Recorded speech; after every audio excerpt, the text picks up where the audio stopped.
So generally I'm a bit conservative on that issue, meaning that I think that if you look, like, you have positive freedoms, you have negative freedoms. Negative freedoms are the basic freedoms: your freedom to live, your freedom to have property, and your freedom to do all sorts of things, activities and so on, unless you violate the freedoms of others. But in the same sense, we have so-called positive freedoms, meaning, for instance, freedom for education, freedom for healthcare, and so on.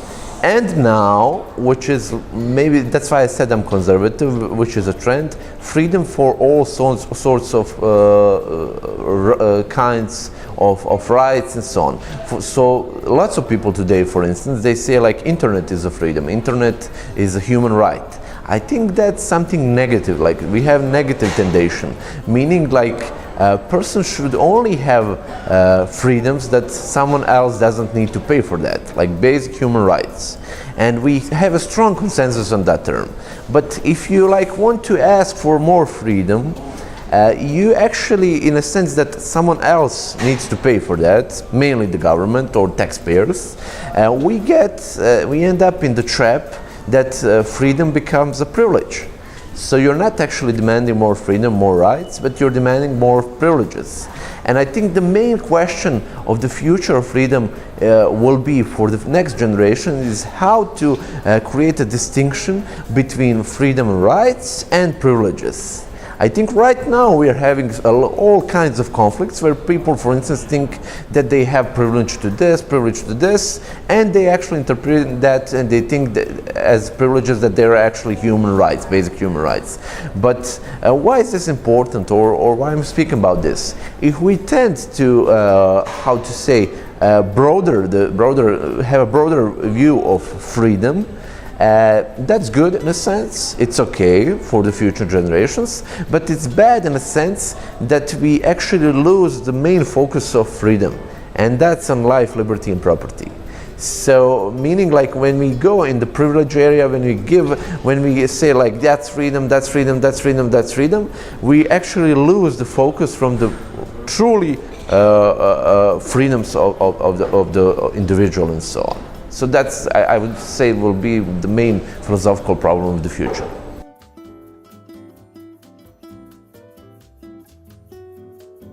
Well, generally I come from field of economics. As a student, maybe 10, 15 years ago, I became attracted to liberalism, mainly listening to Milton Friedman and all those great economics that define the modern world.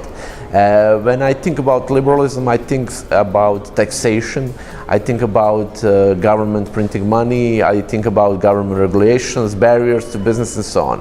Mainly I'm interested in entrepreneurship.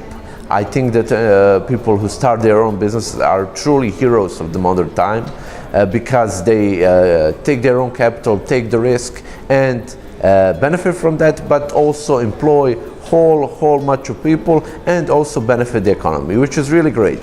And the second thing is, I think that every one of us has a certain amount of time in his life, and we are limited by time.